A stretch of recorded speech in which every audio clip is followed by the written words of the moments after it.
Bismillahirrahmanirrahim. Assalamu alaikum, dear students. How are you? I think all of you will be fine at your homes and enjoying the vacations. I'm Zaida Riaz, your maths teacher, and today we will start our unit number 7, Geometry. The pages to be covered are 109 to 120. The learning outcomes are written here. Number 1 is to recall and define an angle. The three types are acute, right, and obtuse. Number 2, recognize straight and reflex angle. And number 3, describe adjacent, complementary, and supplementary angles. Now we come to our first topic, angles. Boys, you have to learn the definition of angle, and you have to learn also how to make an angle and how to recognize its different types. यानी कि angle क्या होता है और ये कैसे बनता है और इसकी जो टाइप्स हैं वो कौन कौन सी होती हैं, इसकी बेसिक टाइप्स जो है वो आपको पहले सिखाई जाएंगी, उसके बाद फर्दर हम चलेंगे इसकी एडवांस टाइप्स की तरफ। तो फर्स्ट जो आपको पिक्चर दी गई है इसमें है कि ग्रीन बोर्ड की तरफ आप जाएं। ये look at the green board, its adjacent sides are non parallel to each other. इसकी जो साइड्स जो एडजेसेंट हैं यानी कि जो जुड़ी हुई हैं, टू साइड्स जो जुड़ी हुई हैं, ये जो टू साइड्स हैं ये नॉन एडजेसेंट हैं, सॉरी ये नॉन पैरेलल हैं। व्हाट डू दे मेक, ये क्या बनाती हैं? ये एक एंगल बना रही है। ये आपको ये एरो जो है ये एंगल कॉर्नर पे बना हुआ शो कर रहा है। तो टू नॉन पैरेलल साइड्स जो हैं वो एंगल बना सकती हैं। फर्स्ट जो चीज़ आपको क्लियर की गई है कि दो जो चीज़ें एंगल जो रेज एंगल बनाती हैं वो नॉन पैरेलल होनी चाहिए और वो एक कॉर्नर पे मिल रही हूँ। When two rays are joined together at the common point, ये कॉमन पॉइंट जो है ये खास बात है कि टू रेज जो है किसी कॉमन पॉइंट के ऊपर जुड़े तो फिर वो एक एंगल बनाएंगी। ठीक है, यानी दो चीज़ों का होना ज़रूरी है कि एक तो कम से कम टू रेज हों और वो किसी कॉमन पॉइंट पे आपस में ज्वाइन करें, जुड़ जाएं, तो फिर वो एक एंगल बनाएंगी। An angle has three parts. Number 1, initial रे। इनिशियल रे कौन सी होती है? अ रे which is drawn first. Initial का मतलब है पहली, तो पहली रे जो कि सबसे पहले ड्रॉ की जाती है। ये इस डायग्राम की तरफ आए, इसमें नीचे ये जो दी गई है, नीचे इस तरफ वर्टेक्स के साथ जो रे बन रही है ये इसकी इनिशियल रे कहलाती है। उसके बाद फिर आप वर्टेक्स से ऊपर की तरफ जाएं, वर्टेक्स जो है वो दरमियान वाला नुक्ता है। अब आप वर्टेक्स को पता चल गया ना, बी जो इसका पार्ट है वर्टेक्स, वर्टेक्स की तरफ आए। The common point of two rays, vertex जो है ये लिखा हुआ है कि ये दोनों रेज का जो कॉमन पॉइंट है जहां पे ये मिलते हैं, ये इसका कोना है जहां पे दोनों रेज आपस में ज्वाइन की जाती हैं। उसके बाद इसकी फाइनल रे है, फाइनल रे। फाइनल रे ये डायग्राम की तरफ देखिए जी, बिल्कुल फाइनल रे ये आप देख रही हैं वर्टेक्स से स्टार्ट हो रही है और ये भी ऊपर की तरफ जा रही है, तो ये आपकी फाइनल रे है। यानी कम से कम दो रेज हों तो वो आपस में वर्टेक्स पे आके मिलती हैं और एक एंगल, ये जो गोल सा आपको शो किया गया है ये एंगल जो है ये इन दो रेज ने मिलके बनाया है। आप नीचे भी आपको एक एग्जाम्पल दी गई है उसको देखें और उसमें आपको ये भी बताया गया कि फिर एंगल का नाम किस तरह से लिखना है। ये एंगल बनाया गया है एंगल ए बी सी। ए और बी जो है इनिशियल रे है, इनिशियल रे है, ये स्टार्टिंग में आपको ड्रॉ करनी पड़ेगी जब भी आपने एंगल बनाना है।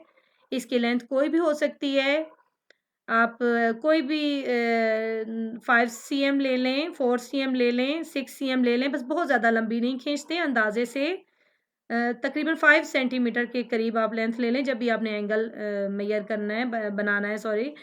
उसके बाद आप फिर एंगल बनाएं, जो भी आपको मेजरमेंट दी गई है। आप जहाँ पे जैसे 40 की मेजरमेंट दी गई है, आपने एंगल बनाना है प्रोट्रैक्टर से, और उसके बाद आपने इसकी फाइनल रे जो है वो ड्रॉ करनी है जहाँ पे 40 का निशान आएगा आपके प्रोट्रैक्टर में। तो फिर वो उधर आपने कोई साइन मार्क करना है, और किसी भी इंग्लिश के लेटर से उसकी लेबलिंग करनी है। जैसे यहाँ पे ए बी सी इसको नाम दिए गए हैं, लेबलिंग की गई। इसी तरह से आपने जो भी एंगल बनाना है उसकी लेबलिंग करनी है, उसको नाम दिया जाना ज़रूरी होता है। तो नीचे ये लिखा हुआ है कि we write angle A B C is equal to 40 degree और सी बी ए, ये दोनों तरह से इसको लिखा जा सकता है कि एंगल जो है ए बी सी और सी बी ए। अच्छा, यहाँ आपने नोट किया होगा कि बी जो है वो दोनों दफ़ा दरमियान में है, क्योंकि बी के ऊपर एंगल बना हुआ है। तो जब ये भी लिखेंगे ए बी सी तो भी बी को दरमियान में रखेंगे, और जब सी बी ए लिखेंगे तो भी बी को दरमियान में होना चाहिए। यानी हर सूरत में जिस पॉइंट के ऊपर एंगल बनता है वो दरमियान में होता है। तो angle C B is equal to 40 degree. अच्छा, तीसरा इसका तरीका है कि इसको सिर्फ एंगल बी भी लिखा जा सकता है। अगर आपने सिर्फ एक लेटर लिखना है तो इसको angle B is equal to 40 degree ये भी आप लिख सकते हैं। तो point B is the vertex of the angle. Now move to the types of angles. अब एंगल की बेसिक टाइप्स जो हैं वो आपको बताई जा रही हैं। आपने ये एक किस्म की रिवीजन हो रही है बॉयज़, आपने क्लास 4 में भी ये पढ़ी थी, उससे पहले भी शायद आपको इसका आइडिया हो कि एंगल की 3 मेन टाइप्स होती हैं। Right angle, obtuse angle and acute angle, 3 types होती हैं। यहाँ आपको उसकी एक्सप्लेनेशन दोबारा से की जा रही है ताकि आप जब एक्सरसाइज करेंगे यूनिट 7 की तो आपको इसमें आसानी हो, क्योंकि आपने रिकग्नाइज करनी है तीनों टाइप्स। तो रिकग्निशन से पहले आपको पता होना चाहिए कि कौन सा एंगल किस तरह का होता है और किस तरह से वो बनता है, ताकि आप सॉर्ट आउट करें। डिफरेंट एंगल्स जब दिए गए हों तो आप उसमें से सॉर्ट आउट करें कि कौन सा एंगल जो है वो राइट है और कौन सा एक्यूट है और कौन सा ऑब्ट्यूज है। सबसे पहले ये आपको इजी सा एक एंगल दिखाया जा रहा है। ये जो प्रोट्रैक्टर की सामने आपको शेप बनाई गई है, ज़ाहिर आपने देखा होगा, आप यूज़ भी करते होंगे प्रोट्रैक्टर एंगल बनाने के लिए इसको यूज़ किया जाता है। और ये रेड कलर की जो लाइन ड्रॉ की गई है एल शेप, ये आपको 90 का एंगल शो कर रही है। यहाँ भी लेबलिंग हुई है angle J K L is equal to 90 degree. ये एल शेप एंगल है, ठीक है। ये इसकी आप शेप देखिए एल की तरह है, तो एल शेप कोई भी एंगल है, चाहे वो सीधा उल्टा हो जैसे भी हो, वो 90 डिग्री का एंगल होता है, ठीक है। जे K L is a right angle. 90 degree का एंगल जो है उसको राइट एंगल कहते हैं। अच्छा, एंगल्स स्मॉलर देन, अब अगली डेफिनेशन की तरफ जाएं। Angles smaller than 90 degree are called acute angles. 90 degree जो है एक हद है, ये टू एंगल्स के बिटवीन बॉर्डर है एक किस्म का। 90 से जो एंगल लेस होंगे वो एक्यूट एंगल्स कहलाएंगे। यहाँ पे 3 एंगल्स की डायग्राम्स दी गई हैं। 45 वाला पहला, दूसरा 30 वाला, तीसरा 22 वाला। 3 एंगल्स की डायग्राम दी गई हैं।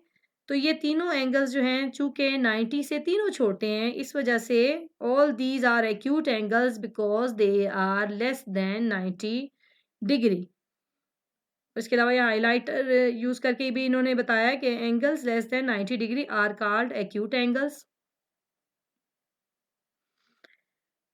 और ये भी आपको बताया जा रहा है कि we can estimate the size of different angles if we recognise a right angle. यानी अगर हमें राइट एंगल पता चल जाए कि ये एल शेप में है, तो इससे ज़ाहिर है नीचे जो जो एंगल्स बनेंगे वो सब एक्यूट ही होंगे। Now come to the third type of angle, that is obtuse angle. Obtuse angles के बारे में मैं आपको एक्सप्लेन करती हूँ। ये देखिए तीनों डायग्राम्स ये जो दी गई हैं ये ऑब्ट्यूज एंगल्स की हैं। Obtuse angle can be defined as के angle greater than 90 degree but less than 180 degree. यानी कि जो एंगल 90 डिग्री से बड़ा हो लेकिन 180 डिग्री से स्मॉलर हो, उससे छोटा हो, उसको ऑब्ट्यूज एंगल कहा जाता है। The angles given above are obtuse angles because these are greater than 90 degree but less than 180 degree. तीनों एंगल जो हैं आपको नजर आ रहे हैं कि तीनों 90 से बड़े हैं और 180 से छोटे भी हैं, तो ये तीनों ऑब्ट्यूज एंगल्स होंगे। अच्छा बॉयज, अब आपने तीनों बेसिक एंगल्स सीख लिए, ठीक है। पहला था एक्यूट, दूसरा ऑब्ट्यूज, तीसरा राइट एंगल। तीनों टाइप्स आपने सीख ली। अब आ जाएं स्ट्रेट एंगल की तरफ। स्ट्रेट, सीधा, जो एंगल बिल्कुल स्ट्रेट होता है, जहां दोनों रेज बिल्कुल स्ट्रेट, ये देखें इसमें ये आपको नजर आ रहा होगा कि ये 2 रेज जो जुड़ी हुई हैं ये बिल्कुल स्ट्रेट हैं, सीधी जुड़ी हुई हैं, तो ये स्ट्रेट एंगल है और इसकी मेजरमेंट कितनी होती है 180 degree. An angle measuring exactly 180 degree is called a straight angle। तो स्ट्रेट एंगल जो है उसकी मेजरमेंट 180 डिग्री होती है। ये बॉयज आपको एग्जाम्स में एमसीक्यूज की शेप में भी आ सकता है, डेफिनेशन की शेप में भी, किसी भी शेप में आए तो आपको ये चीज मालूम होनी चाहिए कि स्ट्रेट है तो 180 डिग्री है, एल शेप है तो 90 डिग्री है। अच्छा अब आप आ जाएं, एक और एडवांस टाइप है इसकी, रिफ्लेक्स एंगल। रिफ्लेक्स एंगल की तरफ आप आ जाएं। ये दोनों जो डायग्राम्स बनी हुई हैं ये दोनों रिफ्लेक्स एंगल्स की हैं। रिफ्लेक्स एंगल क्या होता है? Reflex angle can be defined as they are the angles greater than 180 degree and less than 360 degree, they are called reflex angles. यहाँ पे उसकी डेफिनेशन रिफ्लेक्स एंगल्स की मेंशन है और यहाँ पे दो एंगल्स जो हैं वो ड्रॉ किए गए हैं, 225 डिग्री के और 285 डिग्री के ये रिफ्लेक्स एंगल्स हैं। अब नेक्स्ट टॉपिक है जी construction of angles using a protractor. Angle जो है आपको मैंने पहले भी बताया है कि प्रोट्रैक्टर यूज करके कोई भी आप एंगल ड्रॉ कर सकते हैं। क्वेश्चन है कि draw angle E D F is equal to 90 degree using a protractor. सबसे पहला क्या स्टेप है कि ड्रॉ अ रे डीई। डीई जो है आपने एक लाइन ड्रॉ करनी है और आगे एक एरो लगा देना है। जिस भी लाइन सेगमेंट के आगे एरो लग जाए तो वो रे बन जाती है। ये लाइन सेगमेंट है, ये पॉइंट है, ये भी पॉइंट है, आगे आपने एक एरो डाल दिया तो इट बिकम्स अ रे। प्लेस द, अब आपने एक डी लेनी है जी। Place the central point of protractor at point D. ये डी आपने ली, ये शो करने के लिए बताया कि इसका ये जो सेंट्रल पॉइंट है डी, ये आपने इसका ये जो गोल सा है ये आपको हाईलाइट किया जा रहा है कि ये पॉइंट देखें ये आपने डी के ऊपर आपने रखना है। और and the base line of the protractor, ये आपको शो करने के लिए ब्लू लाइन सी जो है ये ब्लू लाइन ये बेस लाइन है इस साइड पे, ठीक है। राइट साइड पे थोड़ा ऐसा आप गौर कीजिए, राइट साइड पे लाइट सी ब्लू लाइन है, ये बेस लाइन है प्रोटेक्टर की। ये आपकी जो आपने लाइन ड्रॉ की हुई है ना डीई, उसके बिल्कुल ऊपर आ जानी चाहिए, ये उसको कवर कर ले। अच्छा उसके बाद आपने read the lower scale on the protractor and mark point F at 90 degree. अब आपने लोअर स्केल देखना है। ये आपने देखा होगा कि हर प्रोट्रैक्टर के ऊपर 2 नंबर दिए गए, एक तो ऊपर वाला स्केल होता है उसमें भी नंबर है 0 से लेकर 180 तक, एक नीचे वाला है उसमें भी 0 से लेकर 180 तक आ रहे होते हैं। तो आपने यहाँ पे लोअर स्केल देखना है। लोअर में 0 इस साइड पे होता है, राइट साइड पे ये आपको नजर आएगा। अपनी डी आप देखें तो उस पर आपको क्लियर नजर आएगा, ठीक है। तो आप 90 पे जाके पॉइंट एफ यहाँ पे मार्क कर लें। उसके बाद रिमूव द प्रोट्रैक्टर, प्रोट्रैक्टर आपने हटा देना and join D to F. इस डी को आपने एफ से ज्वाइन करना है, मिलाना है। तो आपका एंगल जो है वो रेडी हो गया, ये एंगल बन गया। सो मेजरमेंट, एम का मतलब होता है मेजरमेंट, एंगल, ये जो सिंबल है ये एंगल को जाहिर करती है, ये वाली सिंबल। जब भी आप एंगल का नाम लिखेंगे तो उससे पहले आपने ये जरूर लिखना है, ठीक है। Angle E D F is equal to 90 degree is the required right angle. ये एंगल बन चुका है जी, अब आपका राइट एंगल तैयार है। ये एग्जांपल क्लियर हो गई। नेक्स्ट अब आप देखें कि नेक्स्ट क्वेश्चन है कि draw angle Q P R is equal to 180 degree using a protractor. अब आपने वही डी से आपने नेक्स्ट एंगल बनाना है 180 डिग्री का। दोबारा से उसी तरह से आपने रे ड्रा करनी है। बेटा ये स्टेप्स जो हैं आपने बहुत गौर से देखने हैं, ठीक है, और एक एक चीज को फॉलो करना है, तब जाके एंगल सही बनेंगे। Place the central point of the protractor at point P. अब आपने पी पॉइंट के ऊपर आपने एक डी लेनी है, दोबारा से उसको पी के ऊपर रखना है। And the base line of the protractor along P Q, और आपने प्रोट्रैक्टर को इसी तरह पी क्यू के ऊपर रख देना है। रीड द लोअर स्केल, इस दफा भी आपने लोअर स्केल ही पढ़ना है उसका। On the protractor and mark point R. Point R को मार्क करना है, ये नीचे दिया गया, ये ठीक है जी, इसी जगह पे आपने मार्क करना है। तो 180 डिग्री का एंगल बन जाएगा, और आपको जैसे एक्सप्लेन किया गया कि 180 डिग्री का स्ट्रेट एंगल होता है। रिमूव कर दें प्रोट्रैक्टर को और फिर ज्वाइन करें पी को आर से, ठीक है। पी को आर से आपने ज्वाइन किया तो आपका स्ट्रेट एंगल, ये जो डायग्राम है ये आपको बता रही है कि स्ट्रेट एंगल आपका रेडी हो गया है। अच्छा, उसके बाद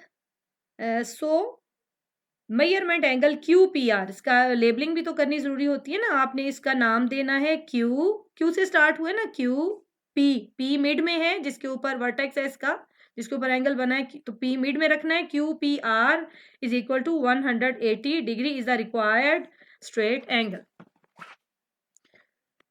नेक्स्ट बॉयज, नेक्स्ट एग्जाम्पल है draw angle Y X Z is equal to 290 degree using a protractor.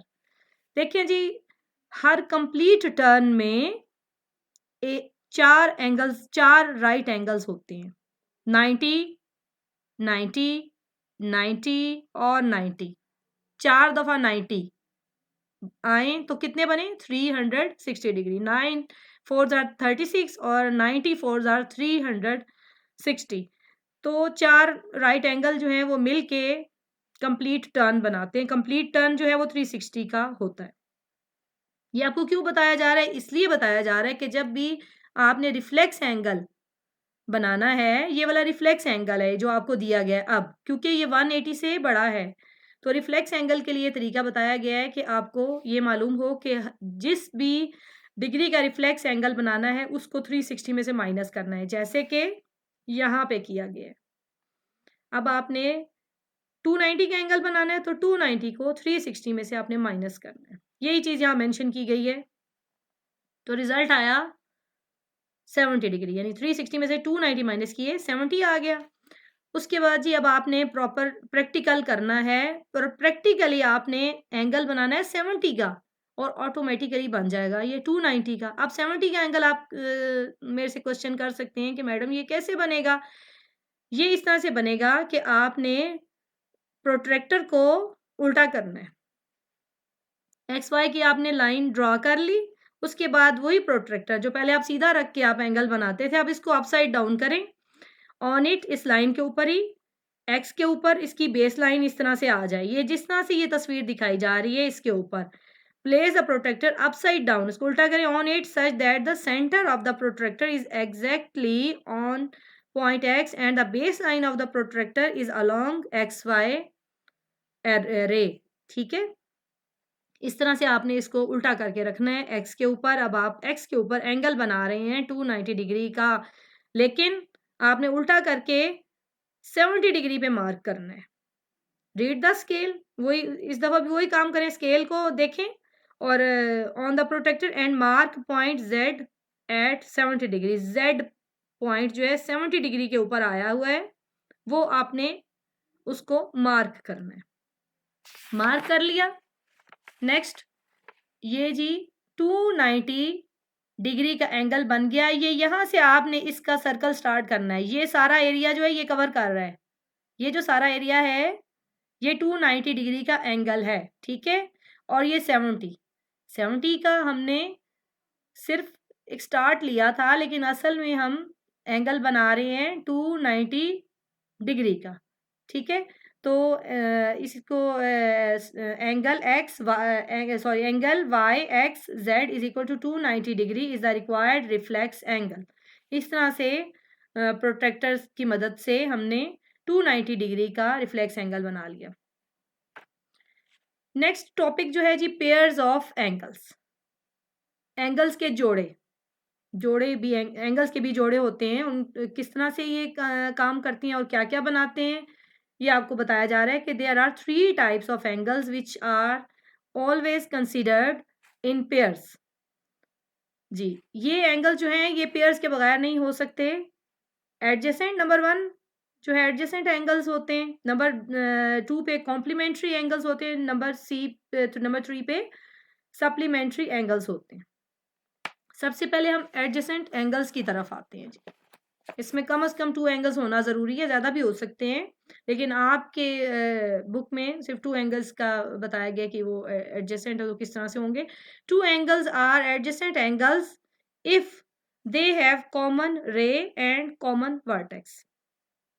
2 angles adjacent तब हो सकते हैं जब उनका वर्टेक्स एक ही हो। ठीक है, ये तो सबसे पहली शर्त है। वर्टेक्स तो होना ज़रूरी है ना, लेकिन दोनों एंगल्स का एक ही वर्टेक्स हो। ठीक है, अलग-अलग नहीं होंगे। अलग-अलग हुए तो वो एडजेसेंट नहीं हो सकते हैं, अलग-अलग एंगल बना सकते हैं आप। ये 2 एंगल्स हैं, इनको कंसीडर करें 1, 2 एंगल्स जो हैं दिखाए जा रहे हैं आपको। तो इसमें ये दोनों एडजेसेंट हैं। इसकी कॉमन रे कौन-सी है? ये वाली, OB। ये इन दोनों एंगल्स की कॉमन रे है, जो कि आपका एडजेसेंट एंगल्स बना रही है।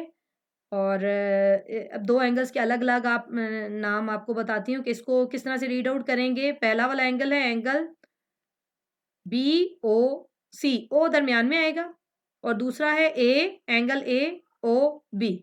ठीक है, 2 एंगल्स हैं, एंगल AOB और दूसरा एंगल BOC। तो अब नीचे आ जाएं कि angle AOB is adjacent to angle BOC. They have a common ray OB, जो मैंने आपको बताया अभी, and a common vertex O. Now boys come to complementary angles. Complementary angles को easy words में कहते हैं कि 2 एंगल्स होते हैं जो कि मिल के जिनका जो सम है, मजमुआ जिनका है 90 डिग्री आए। 2 angles whose sum is equal to 90 degree are called complementary angles. Each angle is called the complement of other. यानी कि complementary angles जो हैं वो angles होते हैं जो कि जिनका सम जो है 90 डिग्री आए। उनकी अपनी मेजरमेंट कोई भी हो सकती है, कुछ भी हो सकती है, 30 और 60 भी हो सकती है, 45 और 45 भी हो सकती है, लेकिन सम उनका एग्जैक्ट 90 डिग्री आना मस्ट होता है। अच्छा, कॉम्प्लीमेंट्री एंगल्स के बारे में ये है कि दे मे बी एडजेसेंट और नॉन एडजेसेंट, यानी उनको जोड़ के भी बना सकते हैं। जैसे कि इस डायग्राम में दोनों एंगल्स को जोड़ के बनाया गया है, दोनों एंगल एडजेसेंट है, यानी उनकी कॉमन उनका आर्म है, कॉमन रे है उनकी। ठीक है, कॉमन आर्म कह लें, कॉमन रे कह लें। OQ जो है उनका कॉमन है। एक एंगल 30 डिग्री का है, दूसरा 60 डिग्री का है। ये मिलके 90 डिग्री इनको सम करें तो आता है angle ROQ plus angle POQ is equal to 30 degree plus 60 degree is equal to 90 degree. So angle ROQ and angle POQ are adjacent complementary angles. Observe the figure.